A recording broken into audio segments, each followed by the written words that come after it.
नवविधा भक्तीच्या नवरात्रा आणि पोटी मागेन ज्ञानपुत्रा अशी अवस्था साधकाची होते. नवविधा भक्ती करता करता आपल्या अंतःकरणामध्ये पोटी मागेन ज्ञानपुत्रा म्हणजे ज्ञानस्वरूप अवस्था आपल्या अंतःकरणामध्ये निर्माण व्हायला पाहिजे. ज्ञानपुत्र म्हणजे विवेक. आपल्या अंतःकरणामध्ये विवेक जागृत व्हायला पाहिजे. सगळं जे काय कार्य आहे ते विवेकाचं आहे बरं का.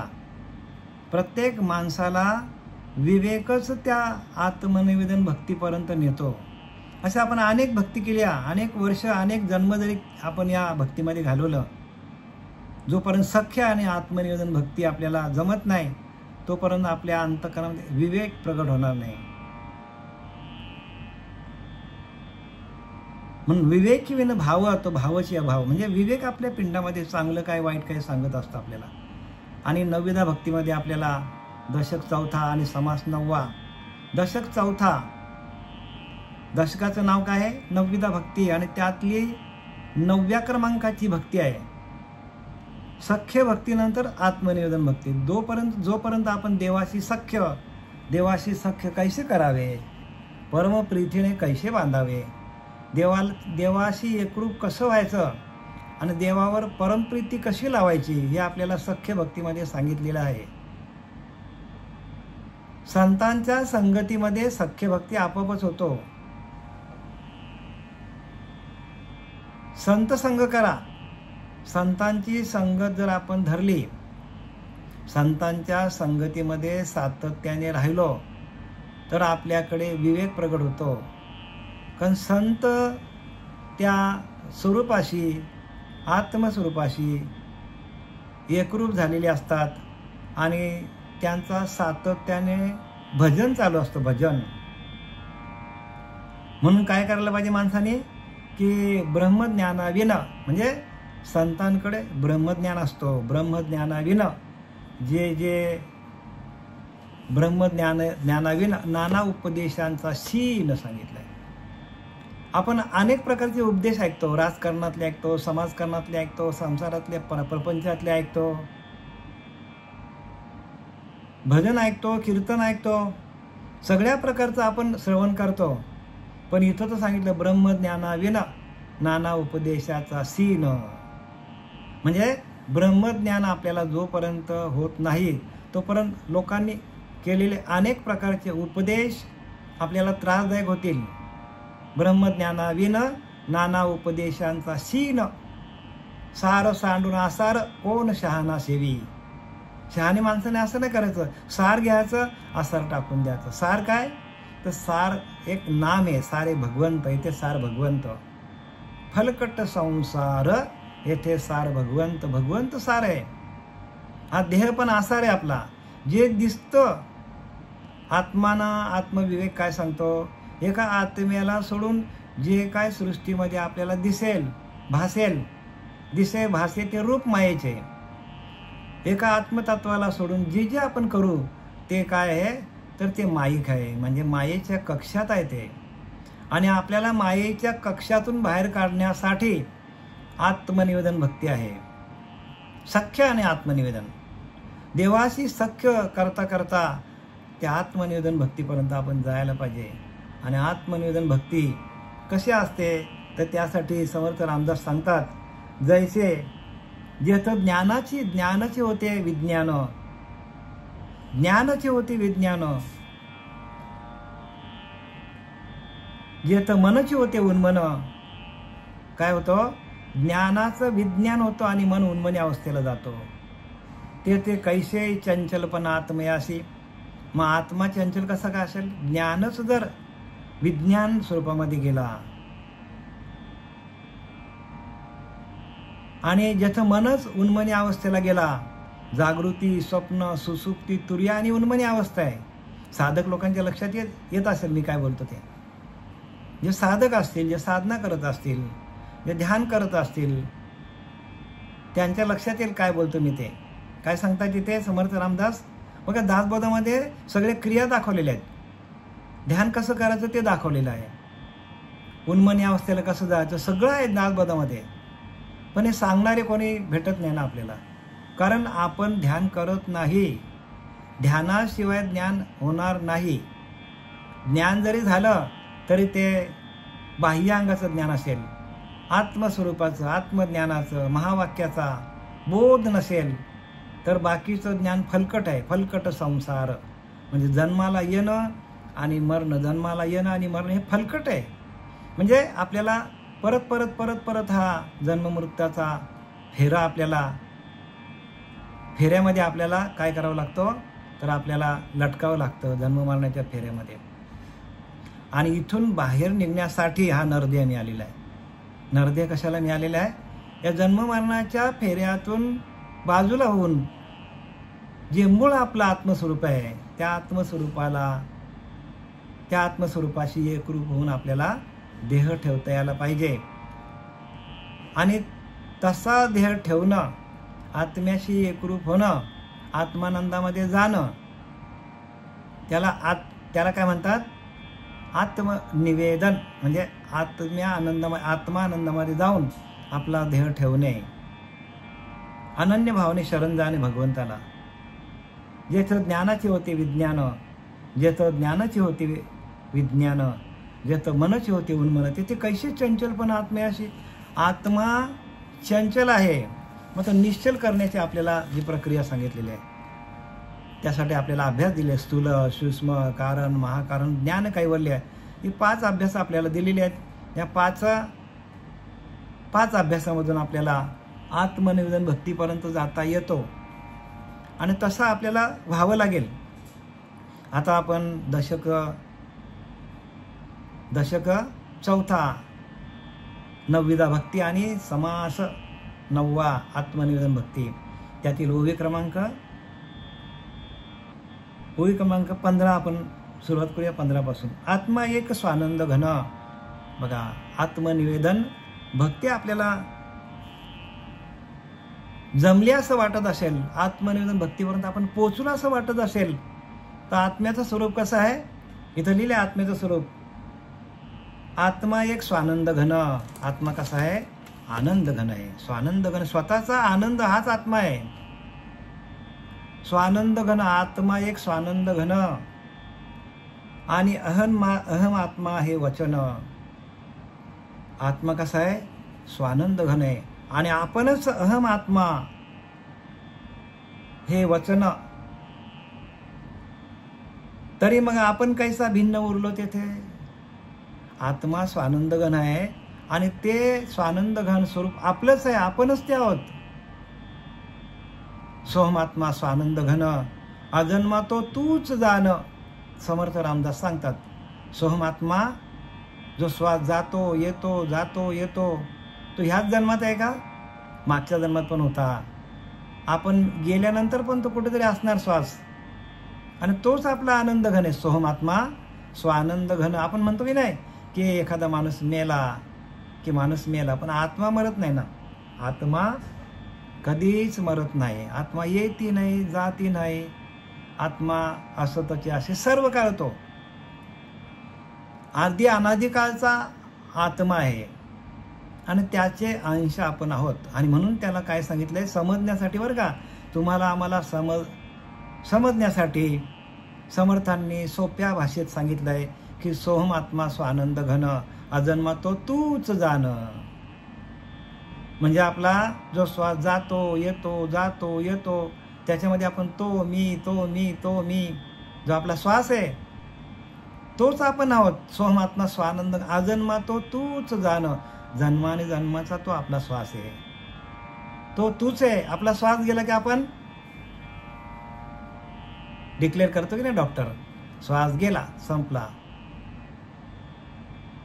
मग आपला श्वास गेल्यानंतर आपण आहोत का? नाही ना आपण. मग तो श्वास, देव म्हणजे आपला प्राण लिहिले, प्राणवायू म्हणजे आपला प्राण आहे. प्राणाशी न करावे निर्वाण, म्हणजे प्राणाला टाकू नका, प्राणाला धरा, त्याच्याशी एकरूप व्हा. समर्थ रामदासाने लिहिलं आहे. सोमात्मा स्वानंद घन, अजन्मा तो तूच जाण. जन्मानं जन्माचा आत्मा आपल्या जळतो. हे साधूचे वचन आहेत, साधूने दिलेलं वचन आहे आपल्याला, साधूने दिलेलं आपल्याला स्पष्टीकरण आहे, साधूने दिलेलं गुह्य ज्ञान आहे. हे साधू सांगतात गुह्य ज्ञान, पण आपलं लक्ष कुठे तिथे? साधू म्हणजे तुकोबाऱ्या सांगतात, ज्ञानोबाऱ्या सांगतात, जनाबाई सांगते, मुक्ताबाई सांगते, सगळेजण हेच सांगतात. प्रत्यक्ष रामाने पण हेच सांगितलं, भगवान परमात्म्याने पण हेच सांगितलं. पण आपण ह्या जो संप्रदाय आपला आदि अनादि काळचा हंस संप्रदाय, या हंस संप्रदायामध्ये हे ज्ञान दिलं जातं आणि आपण नको त्या संप्रदायामध्ये गेलो. कारण काय? सोहम आत्मा स्वानंद घन हंस संप्रदाय. हंस म्हणजे काय? हंस म्हणजे हंस काय करतो? फक्त दूध घेतो. तसा आपण फक्त आत्मतत्व घेणं हे आपलं कर्तव्य आहे. बाकी आत्मतत्वाला धरून जे काय आपण करू ते खरं आहे. एक आत्मतत्वाला सोडून आपण जी पूजा करू, जी आपण पूजा करू ते व्यर्थ जाणार आहे. आणि म्हणून त्याला सोहम आत्मा स्वानंद घन, आपला श्वास जातो येतो. बघा तुम्ही ध्यानाला बसा, त्या श्वासाकडे सातत्याने लक्ष ठेवा, अर्धा तास लक्ष ठेवा, बघा तुमची लिंक कशी लागते. संपूर्ण देहाचा निराश होतो, पण त्या श्वासाकडून लक्ष काढूच नका. तो जातो येतो जातो येतो हेच बघा, बाकी काय बघू नका. बघा किती आनंद आहे, कारण आपण आनंद स्वरूपच आहोत. भगवंत कसा आहे? सोहमात्मा स्वानंद घन भगवंत. आजन्मा तो, आपण जन्मानुजन्मांचा तोच आहोत आपण. पण हे साधूचे वचन आहे. साधूने आपल्याला वचन दिला, साधूने आपल्याला शपथ दिली की अरे बाबा, तुझा अंतरीचा अंतरात्मा हाच देव आहे. जसा वाल्या कोलीने अनेक पाप केली, पण नारदाने सांगितलं बघ बाबा, तुझा अंतरीचा अंतरात्मा हाच आहे, तू त्याचाच जप कर. त्यावेळेला राम नव्हता, पण त्यांनी कोणाचा जप केला? आत्मारामाचा जप केला. आणि तो आत्मारामाच्या जपातून त्याने तो सुटला गा. आणि परत काय लिहिलं त्याने? रामायण लिहिलं. आणि रामायण जसं लिहिलं तसंच भगवंताला साकार करावं लागलं. एवढी त्या अंतरीच्या अंतरात्म्याची शक्ती आहे. आणि म्हणून इथं काय लिहिलंय की आत्मा एक स्वानंद घन आणि अहम आत्मा हे वचन. काय सांगतात? आत्मा सगळीकडे व्यापून आहे. आत्मा कसा सगळीकडे व्यापून? आपल्या आनंदाने तो संपूर्ण भरलेला आहे, सगळीकडे आनंद भरलेला आहे. मग आपणच दुःखी का? आपण त्याच्यासारखं होत नाही. आणि मीच तो आत्मा आहे अशी श्रुती सांगते. आणि श्रुती 4 वेद 6 शास्त्र 18 पुराणे सांगतात की आपणच आत्मा आहोत. देवाचा मला सांगा, पाण्यातून मोठा पाण्याचा तलाव आहे, तलाव किंवा नदी आहे. त्या नदीमधून आपण एक बादली पाणी बाहेर काढला, मग मला सांगा, नदीचं पाणी येते. जरी वेगळं काढलं तरी नदीचं पाणी येते. काढलं कुठून? नदीतून काढलं. जाणार कुठे? नदीलाच जाणार आहे. एक थेंब बाजूला काढला आपण त्या नदीतून, तरी पण तो अंश कोणाचा? नदीच आहे. तसा त्या परमात्मा स्वरूपासून आपल्याला हा एक छोटासा अंश आपल्याला मनुष्य देह म्हणून मिळालेला आहे. पण या अंशाला त्या व्यापक तत्वामध्ये विलीन करणं ही भक्ती आहे बरं का. हे आत्मनिवेदन आहे. आत्म्याचं निवेदन ठेवायचं म्हणजे आत्मस्वरूपाशी एकरूप होणं. आत्मा कसा आहे? सगळीकडे व्यापून आहे. म्हणून सांगतं मी नसे ऐसे कवन ठाव असे. भगवंत सांगतो अर्जुनाला, मी नाही अशी जागाच नाही अर्जुना. परी प्राणी याचे दैव कसे माते न देखते. प्राणी अभागी आहे, मलाच बघत नाही म्हणतो. तसं आपण त्यालाच बघत नाही, आपण त्याचे अंश आहोत. आणि त्या एखादा मीठ आहे, समुद्रातून बाहेर आला मिठाचा खडा, बाजूला पडला. मिठाचा खडा बाजूला पडला, छोटा झाला, वेगळा झाला. आणि आपल्या पोटात गेला तर त्याचा नरक झाला. मग तो मिठाचा खडा ज्या समुद्रातून आलेला आहे त्या समुद्रामध्ये परत गेला तर व्यापक झाला. तसं आपण काय आहोत? आपण प्रत्यक्ष आत्माच आहोत. पण आपण या देहबुद्धीला धरून बसलेला आहोत. आपण या देहाला धरून बसलोय. आणि देहबुद्धी आपली ध्यान करता करता गेली आणि त्या मनाकडे व्यापकता आली. मनाकडे व्यापकता यायला पाहिजे आणि मन व्यापक झालं, बुद्धी व्यापक झाली, चित्त व्यापक झालं, चैतन्यामध्ये जातो आणि आपण व्यापक होतो. बघा, हे व्यवस्थित समजून घ्या, कारण हे समजायला कठीण आहे. कारण ही अंतःकरणाची स्थिती आहे, ही अनुभवाच्या गोष्टी आहेत. ह्या आम्ही स्वतः अनुभवलाय, ती गोष्ट तुमच्यापर्यंत आम्ही आणण्याचा प्रयत्न करतो. आपण पण तसंच व्हायला पाहिजे. म्हणजे जिथं ज्ञानाची होते विज्ञान, जिथं मनची होते उन्मनी अवस्थेला जायला पाहिजे. जागृती, स्वप्न, सुसुप्ती, तुर्य आणि उन्मनी अवस्था आहेत, अंतःकरणाच्या अवस्था आहेत बरं का. त्या अवस्थेला जाणं म्हणजे ज्ञान आहे. तेथे कैसे चंचलपणा आत्मयाशी, आत्मा चंचल कसा राहील? जर त्या आत्मस्वरूपाशी एकरूप झाला तर आत्मा कसा काय चंचल राहील? आत्मा निश्चल होतो. नाथ बाबा सांगतात, जीव परमात्मा दोन्ही एक, जीव परमात्मा दोन्ही एक, ऐसे जाणणे ते ज्ञान देख, ऐक्य भोगणे परमात्मा सुख, विज्ञान सम्यक या नाव. जीव परमात्मा दोन्ही एक, जीवाचा ना परमात्म्याचं ऐक्य करून घ्या. तुम्ही ध्यानाला बसा, सकाळी ब्रह्ममुहूर्तावर अनुग्रह घ्या, प्रबोधाचं चिंतन घ्या. जीव परमात्मा दोन्ही एक, जीव आणि परमात्मा दोन्ही एकरूप करा. ते कसं करायचं? ते क्रिया आहेत ध्यानाच्या. ऐसे जाणणे ते ज्ञान देख, आणि त्या परमात्म्याला जाणणं. एक जीव परमात्मा एक झालं की आपल्याला त्या परमात्मा तत्वाची, त्या परब्रह्माची आपल्याला अनुभूती येते. ऐसे जाणणे ते ज्ञान देख, त्याला ज्ञान म्हणतात. हो, ज्ञान कशाला म्हणतात? जीवा आणि परमात्म्याचं ऐक्य होऊन जी आपल्याला अनुभूती येते त्याला ज्ञान म्हणतात. ऐसे जाणणे ते ज्ञान देख, त्याला ज्ञान म्हणतात. जाणणे ज्ञान देख म्हणजे जीवाची आणि परमात्म्याची भेट करून घेणं ध्यानाला बसून. ऐसे जाणणे ते ज्ञान देख, ह्याला जाणण्याला ज्ञान म्हणतात. विज्ञान ऐक्य भोगणे, ऐक्य भोगणे परमात्म सुख, विज्ञान सम्यक या नाव. ऐक्य भोगणे परमात्म सुख, आणि जीवाचा आणि परमात्म्याचं ऐक्य झाल्यावर ऐक्य भोगणे परमात्म सुख. आणि सुख मिळतो आपल्याला सुख तिथे आहे. सुख बाजारात विकत मिळत नाही बरं का, कुठेच. सुखाची दुकानं बाजारात कुठेच मिळणार नाही. सुख कुठे आहे? आतमध्ये. आपण शोधतो कुठे त्याला? संसारात, प्रपंचात सुख आहे का माणसाला? एका क्षणाला सुख, दुसऱ्या क्षणाला लगेच दुःख आहे माणसाला. सुख पाहता जवा एवढे आणि दुःख पर्वता एवढे सांगितले. संसार प्रपंचामध्ये कोणालाच सुख नाही आहे. कारण प्रपंच कसा आहे? प्रपंच मुळातच दुःख. प्रपंच कसा आहे? दुःखमुळे आहे. मुळातच दुःखमय संसार आहे. मग मुळातच जर दुःखमय संसार आहे तर आपल्याला सुख मिळेल का? पण आपण त्याला शोधतो संसारामध्ये, नाही मिळणार. सुख कुठे आहे? तर परमात्मा तत्वाशी एकरूप होणं, तेथं सुख आहे. ध्यान करा, ध्यानाच्या माध्यमातून सगळ्या गोष्टी तुम्हाला मिळतील. एक तुम्हाला ध्यानाची प्रक्रिया जमली तर ज्ञान तुम्हाला शोधत येईल. ज्ञान ये जे भेटी ध्यानाची, या ध्यानाच्या भेटीला ज्ञान येतो.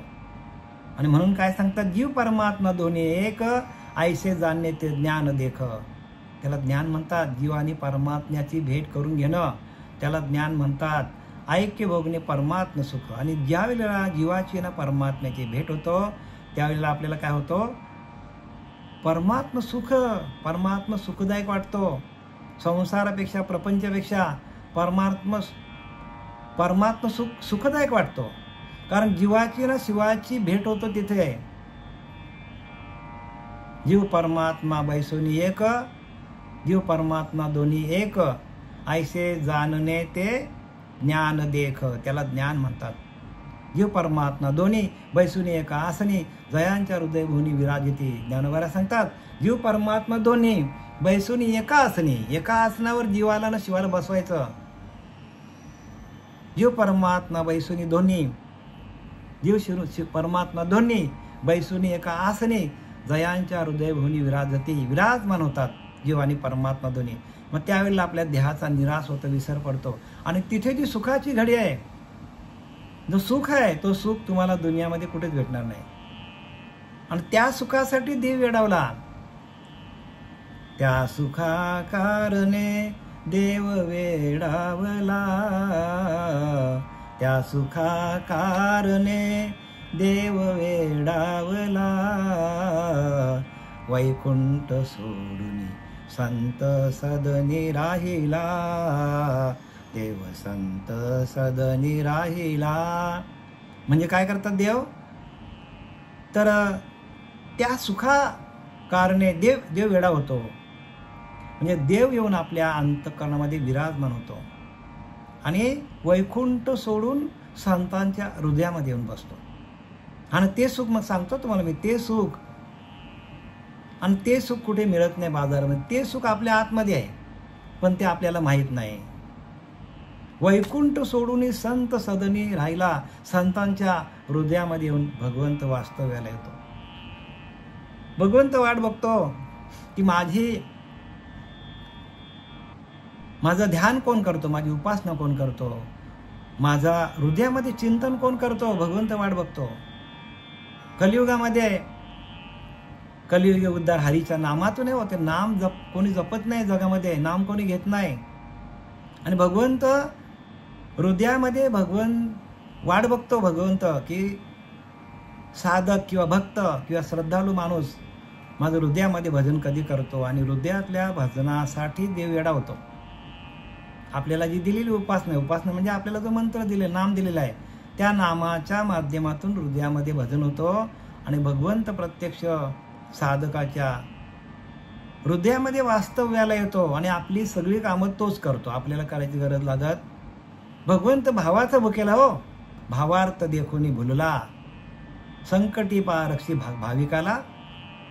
रक्षित असे किती मोठा संकट आला तरी भगवंत रक्षण करतो. पण हृदयामध्ये भजन व्हायला पाहिजे.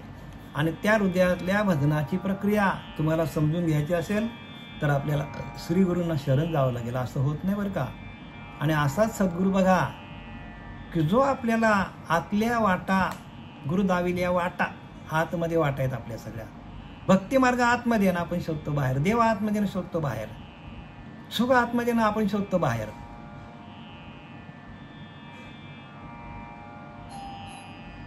सगळ्या गोष्टी आतमध्ये आहेत आणि आपण कुठे शोधतो? जगामध्ये सगळीकडे आपण शोधत चाललोय. आणि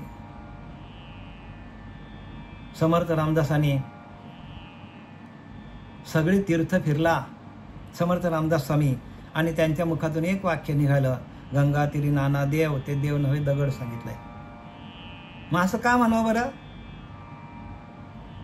समर्थांनी असं का म्हणावं?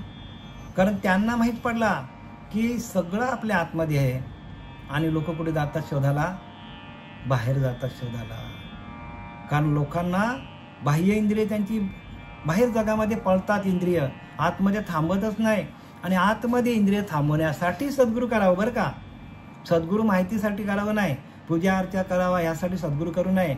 आपली इंद्रिय जी बाहेर धावतात, बाहेर त्या विषयांकडे धावतात, ती संपूर्ण इंद्रिये आपल्या आत्मतत्वाकडे, आत्मस्वरूपाकडे येण्यासाठी, एकरूप होण्यासाठी, त्या भगवंताच्या नामाशी एकरूप होण्यासाठी, भगवंताच्या भजनानंदमध्ये राहण्यासाठी गुरुला शरण जावं.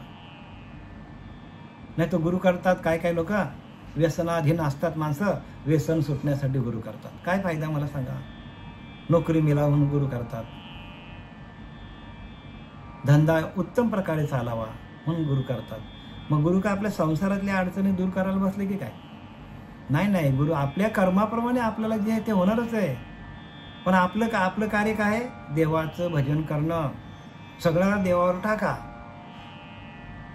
घालून या भार राहिलो निश्चिंतने राहा. तुमचा भार देवावर घाला, पण तुम्ही भजन करा. आसक्ती ठेवू नका. भजन कसं पाहिजे? तर निरीच्छ पाहिजे. कुठल्याच प्रकारची आशा आपल्याला असता कामा नये, तर ते भजन आहे. आणि आपण जर भजन जर भजन जर आपण कामिक केलं तर भगवंत कामना पण पूर्ण करतो, पण ती कामिक भक्ती जी आहे ना ती आपल्याला त्रासदायक होते. कामनेची भक्ती इच्छिती धनसंपत्ती तयांच्या चित्ती बोध कैसा. ज्ञानोबा सांगतात कामनेची भक्ती इच्छिती धनसंपत्ती. कामनेची भक्ती काय सांगतो, मला धन पाहिजे, संपत्ती पाहिजे, चांगला घर पाहिजे, बंगला पाहिजे, गाड्या पाहिजे, सगळं पाहिजे. पण तयांच्या चित्ती बोध कैसा, म्हणजे ते बोधावर आरूढ होऊ शकत नाही. का तर ते चंचल आहेत.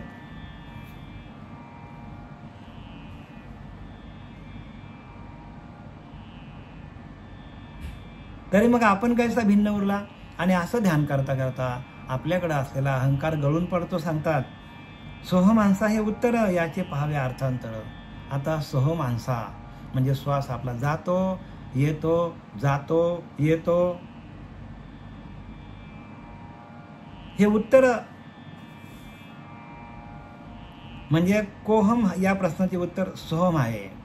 मी कोण याचा उत्तर सोहम म्हणजे मी ते परब्रह्म आहे. कोहम या प्रश्नाचे उत्तर सोहम आहे. म्हणजे आपण स्वतःला विचार आपण कोण आहोत, तर आपण सोहम आहोत. म्हणजे आपला श्वास जातो येतो ते आपण आहोत. काय सांगितले ते, आपला जो श्वास जातो येतो जातो ते आपण आहोत. आणि आपला श्वास थांबला तर आपण आहोत का, आपण गेलो. या प्रश्नाचे उत्तर तो मी असा आहे बघा. म्हणजे श्वास जातो येतो तो आपण आहोत. या उत्तरामध्ये भरून असणारा सगळा अर्थ उकळून पाहावा. मग आपल्याला जर त्या श्वासाकडे लक्ष ठेवून आपण ध्यान केलं तर आपल्याला सगळा काय अर्थ कळेल, जीवनाचा अर्थ कळेल, आपण कशासाठी आलो ते कळेल, भगवंत कळेल, सृष्टी कळेल, सगळा तिथेच आहे. एकाच ठिकाणी सगळं आहे. एकाच ठिकाणी ध्यान करून सगळा एका ठिकाणी आहे. म्हणून त्याने काय सांगितले, एकांती उगेच बैसावे, त्याने समजून घ्यावे, अखंड ध्यावे सांडावे प्रभंजनाशी, आईशे अजपा सकळांशी, परंतु कळे जाणत्याशी. हे अजप आहे, जपण्याची गरज.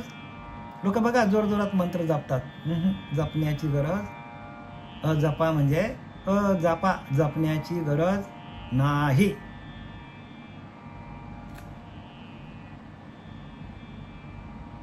आणि हे जर आपल्या लक्षात आलं, श्वासावर आपण लक्ष ठेवून ध्यान केलं तर मी आणखी कोणी निराला असा सिद्ध आहे असे सिद्ध होत नाही. आपण त्या श्वासाशी एकरूप झालो तर मी ध्यान करणारा, ध्येय ध्याता ध्यान त्रिपुटी वेगळा. म्हणजे मी ध्यान करणारा आणि ते मधलं ध्येय आणि माझं ध्येय परमात्म्याला प्राप्त करणं, ह्या तिन्ही त्रिपुट्या मावळल्या जातात. ध्यानाला बसल्यावर मी ध्यान करणारा आणि माझं ध्येय काय, ते परमात्मा तत्वाशी एकरूप होणं. आणि मधली अवस्था ध्यान, ध्येय ध्याता ध्यान त्रिपुटी वेगळा. सहस्त्रदळी उगवला सूर्य जैसा, अशी अवस्था होते की सहस्त्रदळी म्हणजे हजारो किरणांनी जसा सूर्य प्रकाशित होतो तसा आपल्या या भ्रुकुटीच्या ठिकाणी आपल्याला लख प्रकाश पडतो. सहस्त्रदळी उगवला सूर्य जैसा. सूर्याचा जेवढा प्रकाश आहे तेवढाच प्रकाशमान, त्याहीपेक्षा जास्त आपला आत्मा प्रकाशमान आहे. पण तेवढी आपली साधना असली पाहिजे ना, तेवढं आपला ध्यान असलं पाहिजे, तेवढी आपली साधना असली पाहिजे. त्या भगवंताशी एकरूप होणं, कुठल्या ना कुठल्या कारणाने तिथे एकरूप व्हायचा प्रयत्न करा. जर आपण त्या भगवंताशी एकरूप झालो नाही तर आपला मिळालेला जन्म आपला व्यर्थ जाईल. हो, व्यर्थ जाईल. त्यासाठीच आपल्याला नरदेह मिळालेला आहे. नरदेह मोठे घबाड आहे नरदेह. येथे पाहिजे जाड विवेकी रत्न. विवेकातून आपल्याला सगळं मिळतो. म्हणून विवेक आपल्या पिंडामध्ये जागृत व्हावा, याच्यासाठी आपल्याला ध्यान, शास्त्राचं वाचन, संतांची संगत, या सगळ्या गोष्टी पाहिजे. सोहमांसाचे उत्तर, याचे पाहावे अर्थांतर. पाहता आत्म्याचा विचार आपण कैसा तेथे बघा. मीपणा उरतच नाही तिथे. एकदा आपण त्या आत्मतत्वाशी एकरूप झालो तर आपल्यातला मीपणा निघून जातो. आपला स्वतःचा मीपणा आपण विसरतो. काय विसरतो आपण? स्वतःचा मीपणा, म्हणजे माझा देह, माझी इस्टेट, माझा बंगला, जे जे काय आपली प्रॉपर्टी असेल, माझी मुलं, माझी बायको, माझा सगळा नातेवाईक, हे सगळा विसरून जातो. आणि त्यासाठी आपल्याला काय करायचं? पाहता आत्म्याचं आपण तेथे कैसा, आपण आत्मस्वरूपाशी एकरूप झालो का आपल्यातला मीपणा, हा मी आहे ना, हाच काय करतो? प्रत्येकाला अडतो. प्रत्येकाचा अहमपणा हा माणसाला अडतो. अहंकारामुळे मनुष्य त्या आत्मतत्वापर्यंत पोहोचला जात नाही. आणि तो अहंकारच काय करतो? सगळ्याला आपल्याला जन्माला घालायला, प्रत्येक माणसाला जन्माला घालायला अहंकारच कारणीभूत आहे. तो अहंकार आपल्याला घालवता यायला पाहिजे. आत्मा निर्गुण निरंजन. आत्मा कसा आहे? निर्गुण आहे, निरंजन आहे. तयाशी असावे अनन्य. अनन्य म्हणजे नाही अन्य, आपण कैसा तेथे. बघा, आपण उरतच नाही तिथे. हो, ध्यान करता करता देहाचा निराश झाला की आपण तिथे उरतच नाही. अजिबात आपल्यातला मीपणा जातो, स्वतःच्या देहाचा निराश होतो. आणि आत्मा कसा आहे? निर्गुण आहे, निरंजन आहे. आत्मा निर्गुण आहे. आत्म्याकडे कोणतेच गुण नाही. मग गुण कोणाकडे? तर मायेकडे गुण आहे. निरंजन आहे म्हणजे निराकार आहे, निर्गुण आहे, निरंजन आहे. म्हणजे त्या आत्मतत्वाशी एकरूप होण्यासाठी आपल्याला स्वयंभू आपण आहोत. ते निरंजन म्हणजे अंजन घालायची गरज नाही.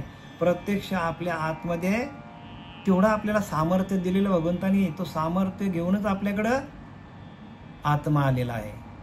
तो कसा? निर्गुण आहे. त्याच्याकडे कुठलेच गुण नाही, आपल्याकडे गुण आहेत. म्हणून आपल्याला निर्गुण होता येत नाही. मग निर्गुण कधी व्हाल? प्रत्येक माणूस तर साधना करता करता आपल्यातले गुण गेलो, रजगुण, तमगुण, सत्वगुण सगळे गुण जायला पाहिजे. रज तम सत्व आहे ज्याच्या अंगी, याच गुणी जगी वाया गेला. हे तिन्ही गुण आहेत ना, या तिन्ही गुण आपल्याला अधोगतीला घेऊन जातात. रज तम सत्व गुण आहे ज्याच्या अंगी, याच गुणी जगी वाया गेला. म्हणून वाया जातो. मग आपल्याला निर्गुण व्हायला पाहिजे. या सगळ्या प्रक्रिया समर्थाने लिहिल्यात, त्या सगळ्या ध्यानाच्या प्रक्रिया. बरं का, ध्यानाशिवाय बोललेच नाही रामदास स्वामी. आणि आपण जर ध्यान केला नाही तर आपल्याला ह्यातला काहीच कळणार नाही. आत्तापर्यंत आपण जे जे केलं ते फुकट जाईल सगळं. कारण हे गुह्य अर्थ आहे. आणि समर्थांनी संपूर्ण भारत भ्रमण केलं, 14 वर्ष तपश्चर्या केली. आणि प्रत्यक्ष अवतारी पुरुष होते ते. आणि अवतार धरून त्यांनी हे दासबोध लिहिलेलं आहे. आणि आपण म्हणून आपल्याला हे दासबोध आपल्याला कळायचं असेल तर आपल्याला नाम देणारा, नाम आपल्या सबीजाची पेरणी करणारा सद्गुरू जोपर्यंत, ध्यानाला बसवणारा सद्गुरू जोपर्यंत, महावाक्याचा बोध जोपर्यंत देणारा सद्गुरू आपल्या जीवनात येत नाही तोपर्यंत दासबोधाचा आपल्याला एकाही ओळीचा अर्थ कळणार नाही.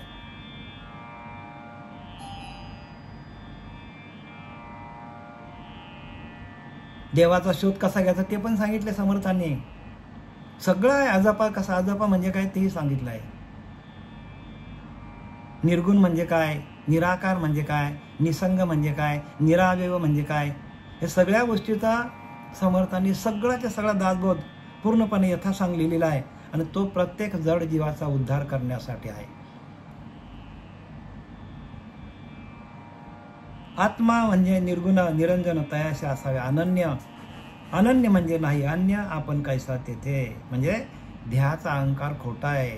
देहाचा अहंकार आपल्याला ध्यान करता करता इंद्रिय आपली त्या एका आत्मतत्वाशी एकरूप झाली तर आपल्या देहाचा अहंकार आपोआपच बाजूला होतो. एकदा का भगवंताचं दर्शन झालं, गंगा सागर संगमी अवघ्या झाल्या उर्मी एक. तुकाराम महाराज सांगतात, गंगा सागर संगमी, गंगा सागर संगमी अवघ्या झाल्या उर्मी एक. म्हणजे गंगा जर ती सागराला मिळाली का तिचं स्वरूप काय होतं? सागरासारखं व्यापक होतो, ती गंगा राहतच नाही. तसं आपण त्या आत्मतत्वाशी एकरूप झालं तर आपल्यातला देहाभिमान, आपल्यातले विषय, आपल्यातला अहंकार, आपल्यातले गुण हे सगळे निघून जातात आणि आपण निर्गुण होतो, स्वतःच निर्गुण होतो आपण. आत्मा म्हणजे तो अद्वैत. आत्मा कसा आहे? अद्वैत आहे, द्वैत नाही. जिथं दोन भाव आहे तिथं आत्म्याचं दर्शन नाही. आत्म्याचं दर्शन कसं आहे बघा. आत्म्याचं दर्शन कसं होतं तर द्वैत कल्पिते अशुद्ध, अद्वैत कल्पितेची शुद्ध आणि अशुद्धतेची प्रसिद्ध सबळ जाणावी. समर्थ रामदासाने लिहिलंय. द्वैत कल्पिते अशुद्ध म्हणजे मी आणि पूजा करणारा देव वेगळा, मी पूजा करतो देवाची न देव वेगळा, हे द्वैत भाव आहे.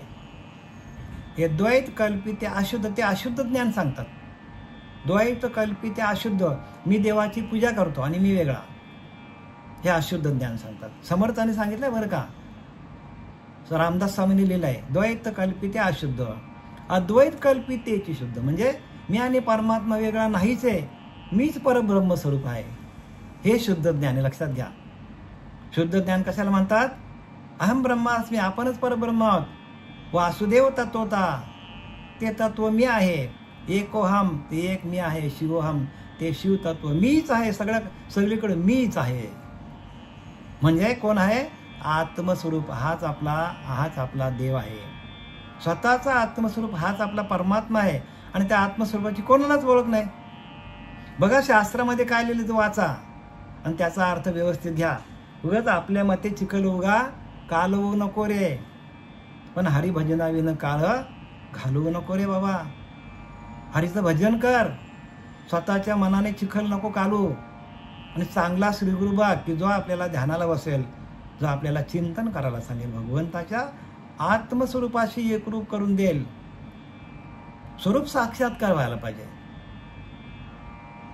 आणि त्या स्वरूप साक्षात्कारातून आपल्याला सगळ्या अंतःकरणाचा भाव आहे.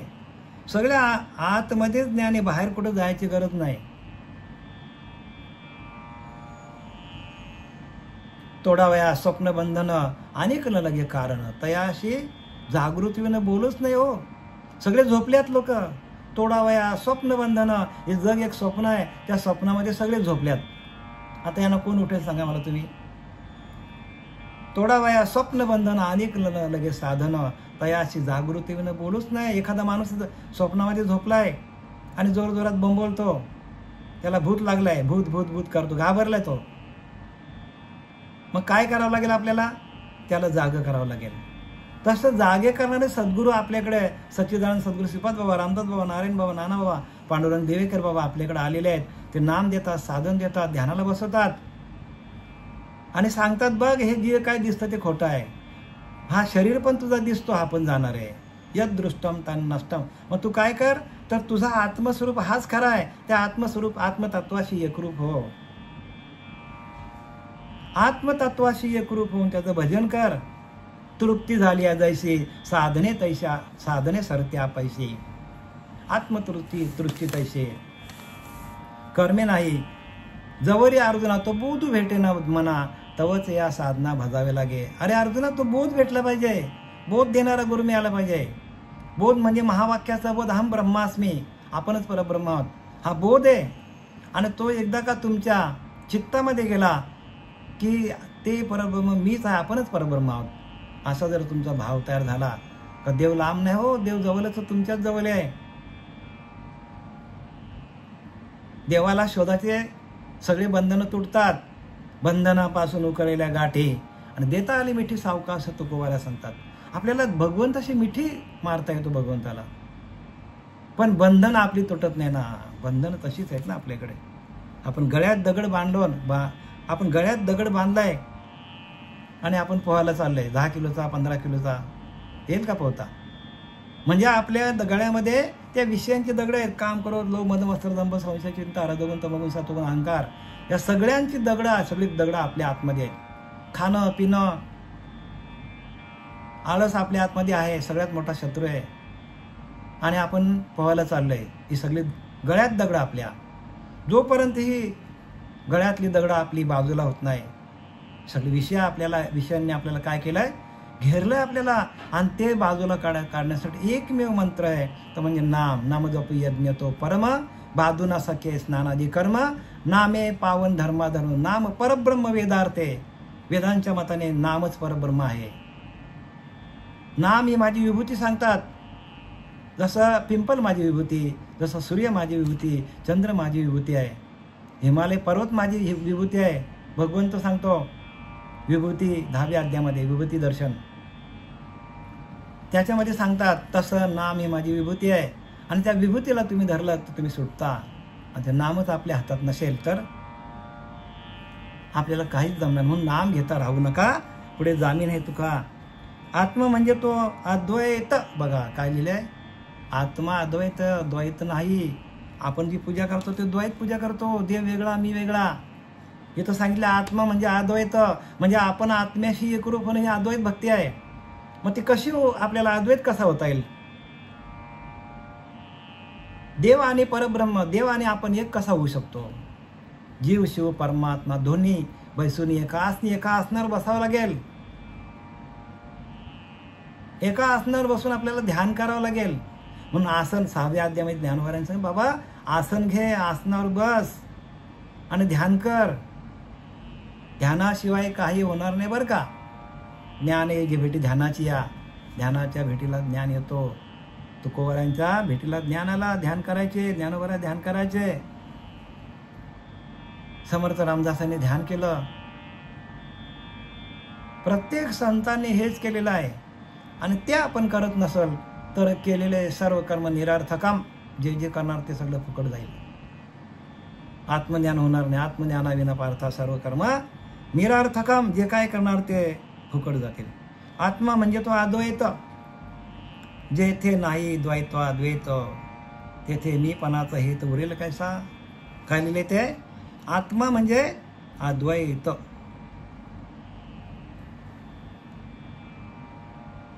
ज्यात दुसरेपणा नाही, म्हणजे आत्म्याच्या ठिकाणी आपणच परब्रह्म आहोत, दुसरा कोण नाही बरं का. असा भाव होणं, असा ध्यान करता करता भाव होणं, आणि तिथून ज्ञानाची प्राप्ती आहे. जोपर्यंत असा भाव होत नाही तोपर्यंत अज्ञान, सगळं अज्ञानी माणसाकडे. अनात्म्याच्या प्रांतामध्ये जिकडे तिकडे द्वैत दुसरेपणा दिसतो बघा. एक आत्म्याला सोडून बाकी कुठं पण तुम्ही गेलात, कुठलीही पूजा केलीत, काहीही केलं तरी तिथे अद्वैत आहे, द्वैत आहे. तिथे काय आहे? द्वैत. दुसरा कोणतरी आहे.